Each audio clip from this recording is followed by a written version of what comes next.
रात के गहराते अंधेरे में रिया अपनी कार से अकेले लौट रही थी।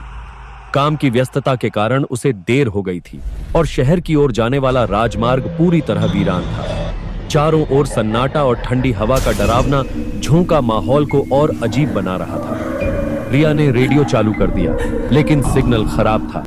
अचानक उसकी कार के सामने से एक काली परछाई गुजरी। उसने तेजी से ब्रेक मारे और बाहर देखा, लेकिन वहां कोई नहीं था। शायद मेरी आंखों का धोखा होगा, उसने खुद को समझाया और गाड़ी फिर से चलाने लगी।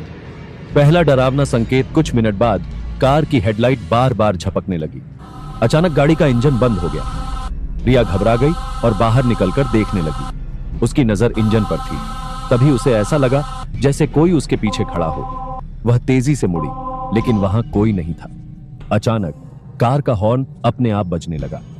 उसने भागकर गाड़ी में बैठने की कोशिश की, लेकिन गाड़ी का दरवाजा बंद हो गया। रहस्यमय फोन कॉल। अचानक उसका फोन बजा। उसने देखा कि नंबर अज्ञात था। हेलो, उसने कांपते हुए पूछा। उधर से एक गहरी और डरावनी आवाज आई। तुम जहां हो वहीं रुको, मैं तुम्हें देख रहा हूं। रिया ने घबराकर फोन फेंक दिया। उसे अब अपने आसपास किसी अनदेखी ताकत का एहसास होने लगा था। अंधेरे की छाया। रिया ने दूसरी गाड़ियों को रुकवाने की कोशिश की, लेकिन राजमार्ग पूरी तरह खाली था। तभी उसे सड़क के किनारे एक टूटा हुआ पुराना घर नजर आया। उसके पास जाने के सिवाय कोई चारा नहीं था। घर के पास पहुंचते ही उसे ऐसा लगा जैसे वहां किसी की चीखें गूंज रही हैं। दीवारों पर खून के धब्बे थे और फर्श पर अजीब आकृतियां बनी हुई थीं। घर के अंदर जाते ही दरवाजा अपने आप बंद हो गया। भय का चरम। घर के अंदर एक पुराना दर्पण था। जैसे ही रिया ने उसमें झांका, उसने खुद को खून से लथपथ देखा। अचानक दर्पण से एक हाथ बाहर आया और उसने रिया को पकड़ने की कोशिश की।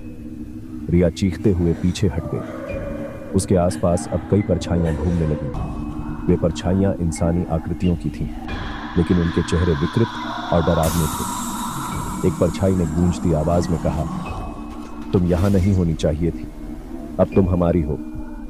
रहस्यमय कमरा। भागते हुए रिया एक कमरे में पहुंची। वहां एक किताब खुली पड़ी थी, जिसमें अजीब भाषा में कुछ लिखा था। जैसे ही उसने किताब को छुआ, कमरे का माहौल और डरावना हो गया।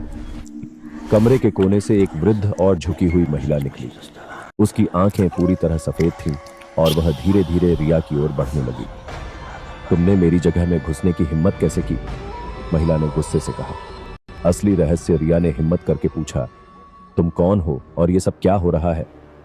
महिला ने कहा, यह घर मेरी आत्माओं का कैद खाना है। जो भी यहां आता है वह मेरी दुनिया का हिस्सा बन जाता है। अब तुम भी बच नहीं सकती। रिया ने भागने की कोशिश की, लेकिन दरवाजे अपने आप बंद हो गए। महिला की परछाई और बड़ी और डरावनी होती गई। अंतिम संघर्ष।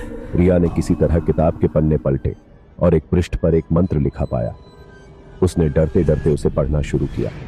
जैसे ही उसने मंत्र पूरा किया, कमरे में तेज रोशनी हुई। महिला चीखते हुए गायब हो गई और परछाइयां भी धीरे धीरे मिटने लगी। अचानक का मोड़। रिया ने राहत की सांस ली और घर से बाहर निकलने की कोशिश की, लेकिन जैसे ही वह बाहर निकली, सड़क पर खड़ी अपनी कार की ओर देखी तो उसने खुद को ड्राइविंग सीट पर देखा। रिया ने महसूस किया कि वह अब जीवित नहीं है। वह अब उसी डरावनी जगह का हिस्सा बन चुकी थी, जहां से कोई वापस नहीं लौटता।